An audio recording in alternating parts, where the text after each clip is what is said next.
Hey everybody, I'm Yvonne Williams with Back to Earth Creations, and in this video I want to show y'all how I made these fused glass cabochons. So there's this one that has a really cool kind of herringbone pattern in it, and these two like kind of hololith style, I don't know, just great for wire wrapping or focal beads on a necklace or what have you. But let's go ahead and get started.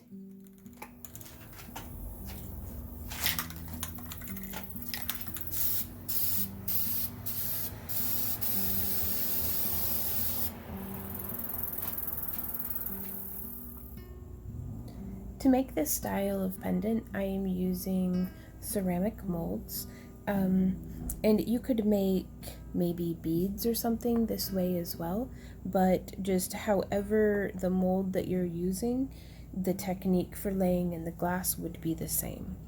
Now with these molds, they're different from the molds that you might use whenever you're making like resin cast things. Typically with those molds, you'd pour your resin and mediums in, and the part that's touching the back of the mold would become the surface whenever you unmold it. Whereas with these guys, it's like putting cake mix into a pan. The bottom stays the bottom even when you've taken it out. So you can keep that in mind whenever you're building up the structure and layers in your mold. So we're going to start on these ones. I'm using a fine-grained peacock green opal. This is an opaque glass, so the light isn't going to be going through it. And I'm going to go ahead and let's do this mold first. I'm going to fill in just a half teaspoon scoop. I didn't even fill it up all the way. There will be a list of all the different tools and materials that we're using down in the video description, and you can also visit our website, backtoearthcreations.com, and click on our toolkit and find a complete curated list of all the different tools and things that we use in all of our different crafts that we do.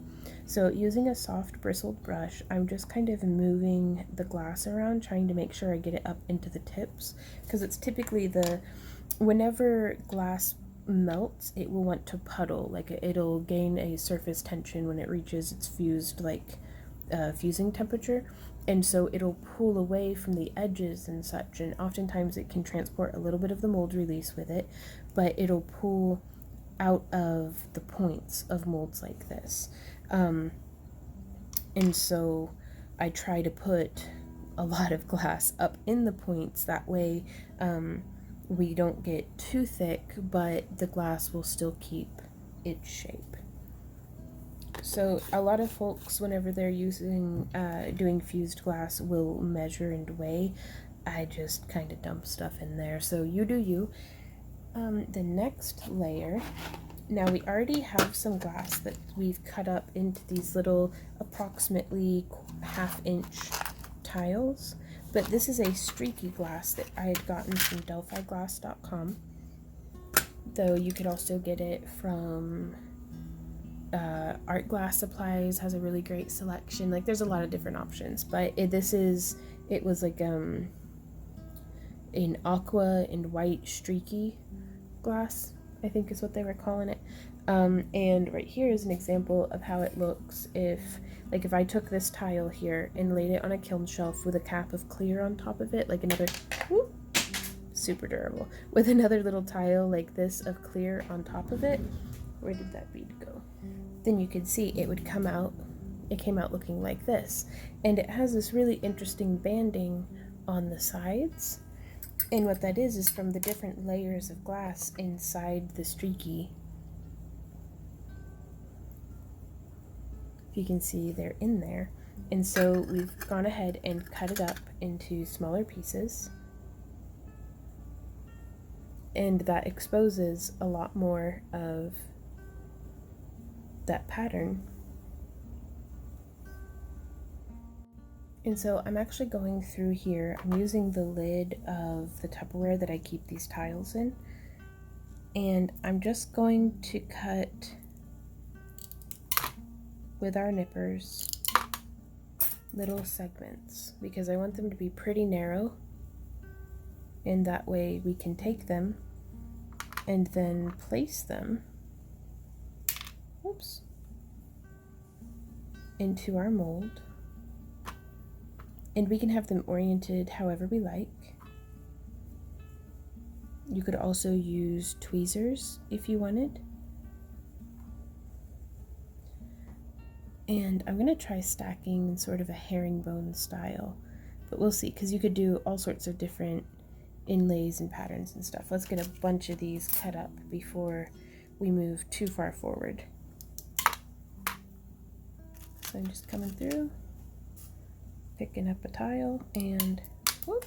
Now sometimes they break off like that. Be wary of glass shards and fragments and things. There we go. Sometimes they cut perfect, so we'll see. There we go. Let's do a couple more. I try to have more than what I need prepared.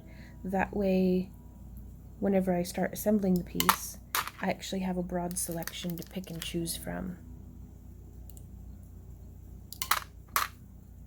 And I'm not having to scrape the bottom of my barrel to be like, ah, well, this size isn't exactly correct. It's nice to be able to be picky.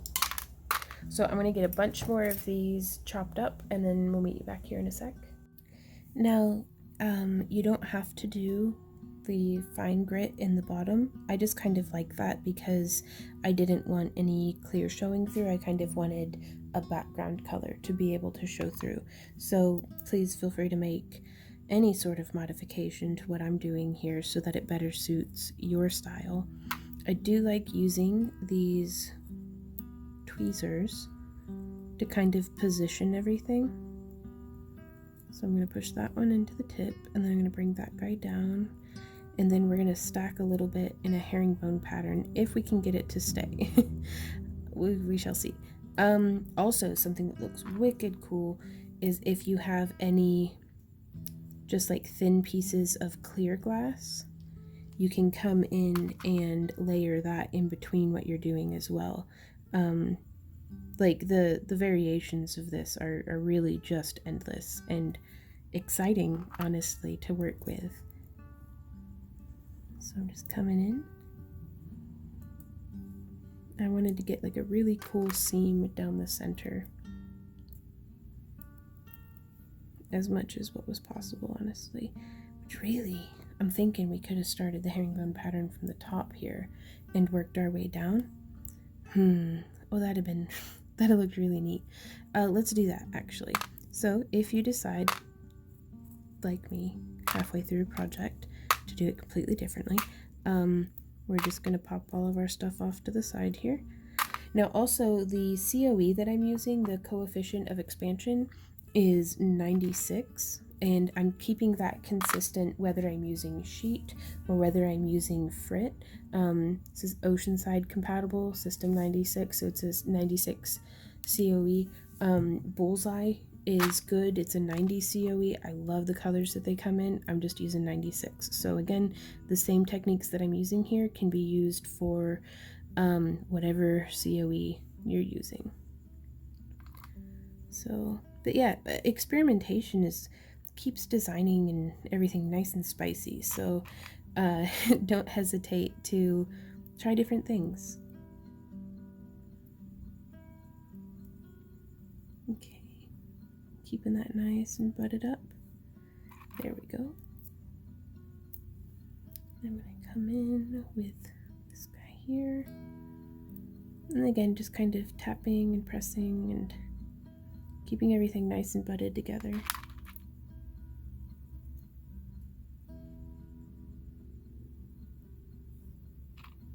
I really like a good stripey one. That one's really nice and stripey.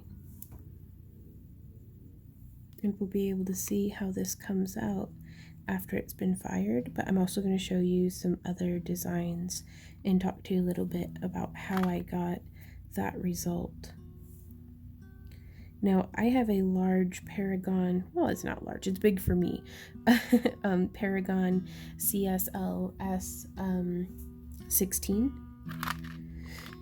kiln. It's a 16 inch by 16 inch kiln that I that's like 8 inches deep, so I can fit quite a bit in there. But these designs that I'm doing and these molds that I'm using, I believe, please correct me if I'm mistaken, everybody out there with more experience and know-how and whatnot, I believe that these can be used in a microwave kiln. So that would be something very good to keep in mind. Now, as you can see there, I kind of buggered everything up by applying pressure. So again, just kind of positioning, trying to get, there we go, get it back together. And we could use adhesives and different things as well, but I just don't feel like it. So this is where we start getting into needing different lengths, is because I don't want to overfill. Like I could have used, like if I had had some forethought, any kind of forethought actually, we could have done a much longer piece and gotten all mathematical with it and stacked them together in a different way. But I kind of like the organic, just disaster that most of my artwork ends up being. So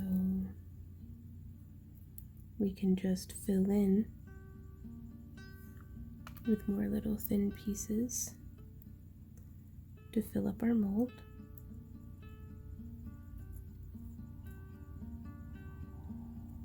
Kind of just stacking the pieces together.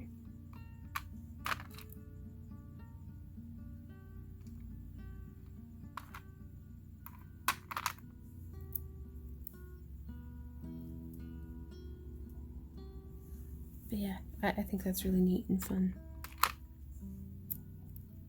And also this is where I really like having the background color, because if I have places, you know, like here that are not filled in with anything, I don't have to worry as much about, like the background for it will fill in that color for me. So that makes me happy. And here we have a nice little half one, maybe. Well, he'll fit over here. And this is what I mean by I like having way more than what I think I'll need for a piece already prepped up. That way I can start messing about and see what pieces fit and what pieces don't. Now we can always come through with our nippers and cut some pieces in half. And that way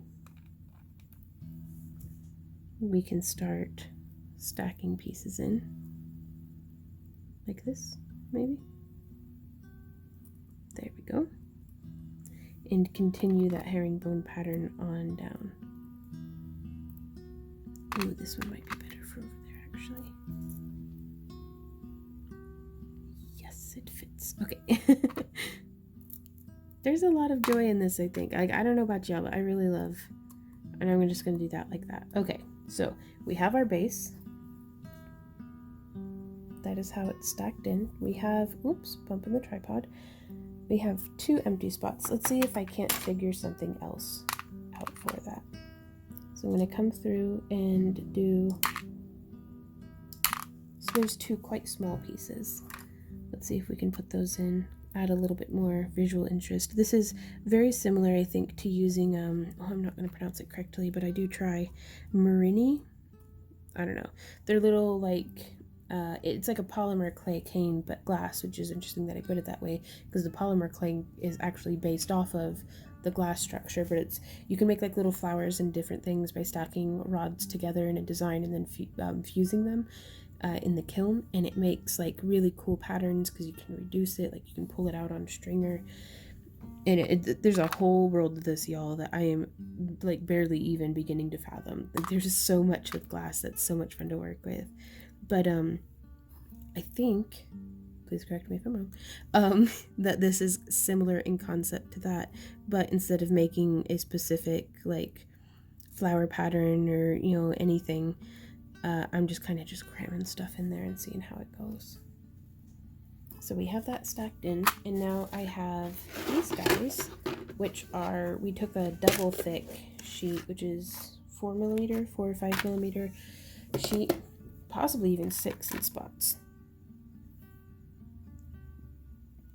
sheet glass that we've chopped up and I want to put some of this on top. I honestly, this is already pretty thick, so I think this time instead of using the chunks of sheet glass, I'm going to use clear Mosaic frit,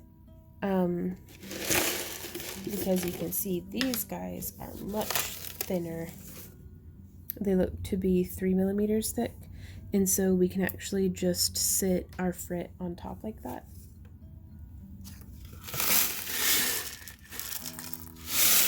I'm just going to get some out into the lid, and I'm going to be a little picky. I'm going to pick and choose pieces. We could also use, oops, don't mean to bump the tripod, but this is life now. We also make some of our own frit out of fried studio, out of fried studio nuggets. But these guys, you can see, are big old chunks. So they're very, very three-dimensional in shape. And so those are a little bit more unpredictable about what kind of results that you're going to get, because they'll melt in different ways. Whereas with these flat Mosaic frit, I really like that we can just lay them out. It gives us a nice little bit of clear capping, which can add a whole lot of dimension to our pieces. We can even, if there's a shallow spot, we can drop another little chunk in there. Oh, what on earth is that? It's so fuzzy. Okay. Number one favorite thing about fused glass is if I get dog fur or something in it, it just burns off in the kiln.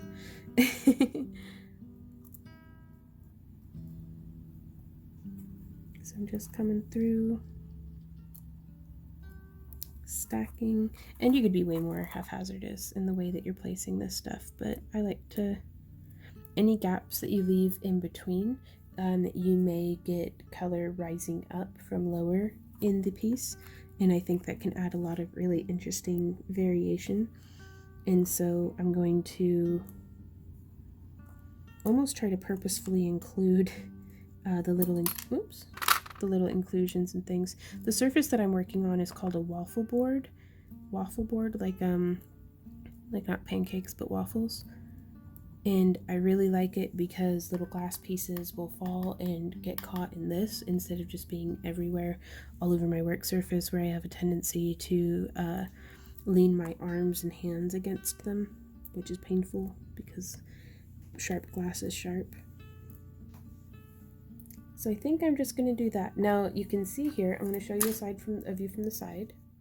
Now you can see here, I've domed a little higher than the actual depth of the mold, and that will, it's like whenever you put cubes of ice into a glass, they take up a lot of space at first, but as they melt, it reduces down, and you know, the molecules of what's in there become more dense because there's not a bunch of airspace trapped between the cubes.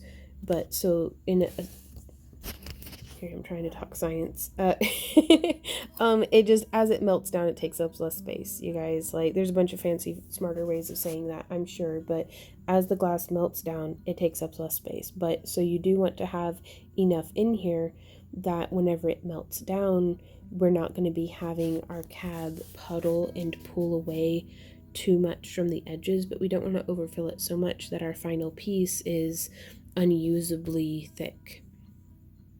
So I really, really hope that that makes sense. And I am going to go ahead and put a little bit more clear in this just in case. So I had put this piece in there and then taken it back out, and here I am putting it back in again. It just kind of fit so perfectly. But yeah, around each of these pieces of glass, there's, you know, air, there's space, there's volume being taken up. And as that melts,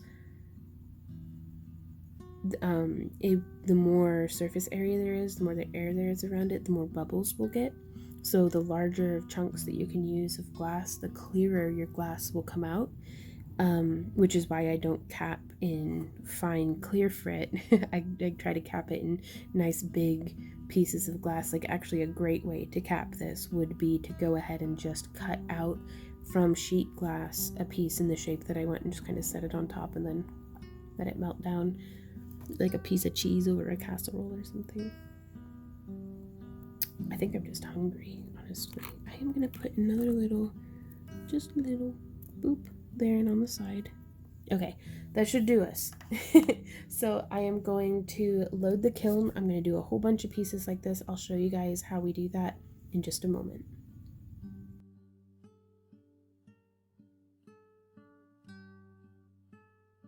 So this is how I have my kiln loaded. You can see I have my molds, quite a few of them actually, all loaded up the way I want.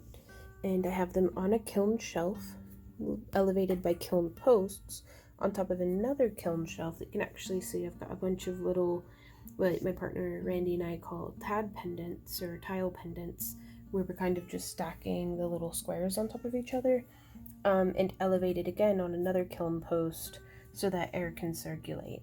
Now this is a 16-inch by 16-inch kiln bed. These are 12-inch square kiln shelves, and I like to leave that bit of air, like that bit of gap there, that way air will circulate, because while I could fill the kiln further, like closer to the edge, if it gets too close to the edge, it's not going to fuse quite as well as the stuff in the center does.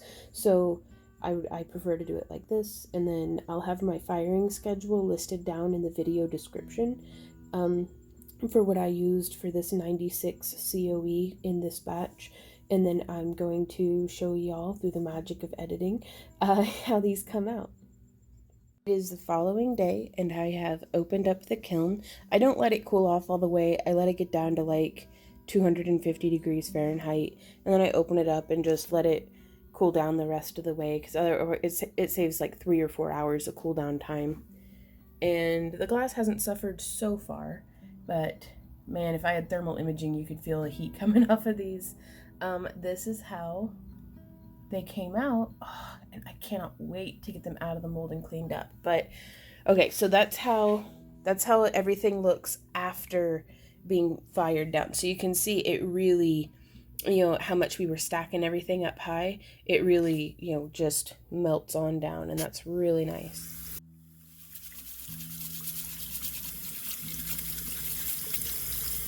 So we're here in the sink, and I am just using an old scrub brush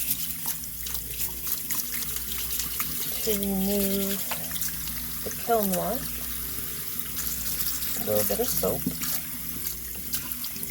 We have a catchment under the sink that catches all the sediment. That way we don't have to worry about clogging up all of our lines.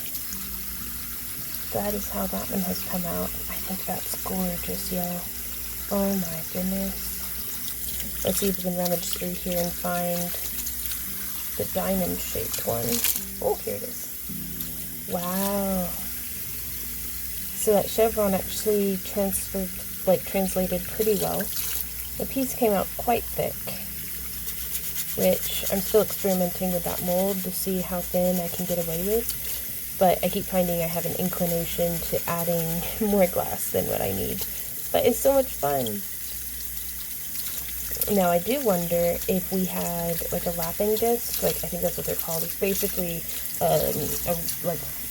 for lapidary, if we could like sand down the back to make it thinner. So I don't know. I don't know if that would serve any sort of purpose or what. Let's get the water shut off. That looks really cool. And now it's ready to dry it off. Wire wrap it. I like the way that the back looks. There's no see-through spots, which is nice. Though, if you want see-through spots, then you do you.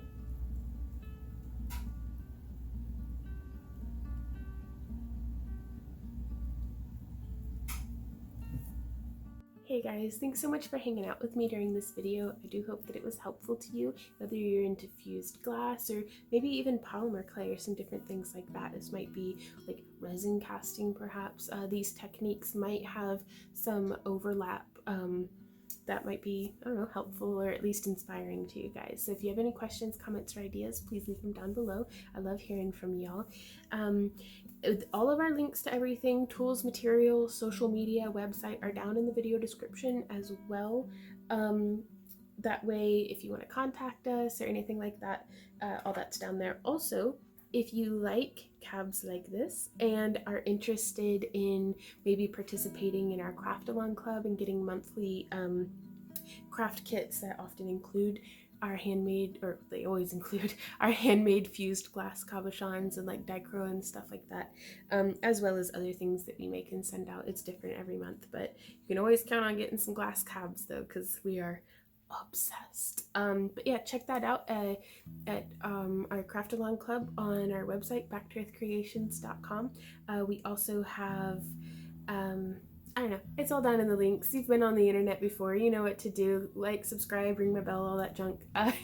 Until next time, you guys, happy crafting. Bye.